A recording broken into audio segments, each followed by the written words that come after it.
لأن لما يكون في فكرك فقط ممكن تتعالج الحكاية، لكن مجرد خرج من فمك الكلام هنلملمه ازاي؟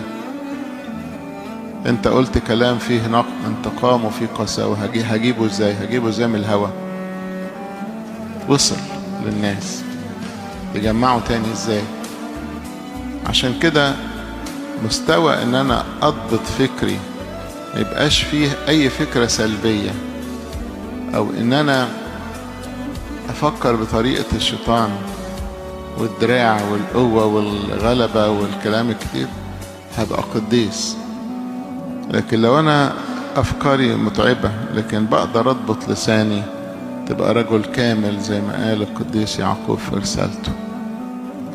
وطبعا احيانا واحد يسيب الفكر العنان يقول افكار شريرة كتيرة، ولسانه يطرع الكلام القاسي، وايده كمان يضرب ويعنف، ويبقى حياته مليانة بالأذية. اوعوا تفكروا ان اللي يمشي في سكة ربنا حقه مهضوم.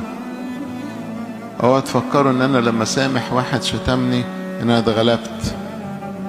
اوعوا تفكروا ان استفانوس ساعة ما رجموه وقتل كان مغلوب. اوعوا تفكروا ان المسيح على الصليب كان ضعيف. لكن احنا فاهمين ايه القوة. القوة ان تحتمل، القوة ان انت تقابل الاساءة بالاحسان، القوة ان يكون قلبك متسع يتسع للجميع وتستوعبهم وتريحهم، والحاجة اللي الناس عايزاها خدوها، انا مش عايز حاجة. ربنا هيفتح كنوز السماء ويمطر عليك من خيراته. امشوا في سكة المسيح تستريح.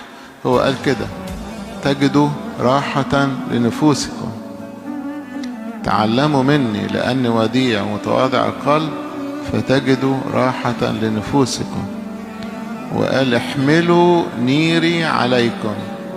ايه هو النير؟ تنفيذ الوصية. تقول تقيلة قوي. طب جرب انك تسامح واحد اهانك، هتلاقيه نير هين وحمل خفيف. هو الشيطان بيدينا إيحاء كده ان انت لو سمحت يبقى موضوع صعب قوي، موضوع صعب قوي.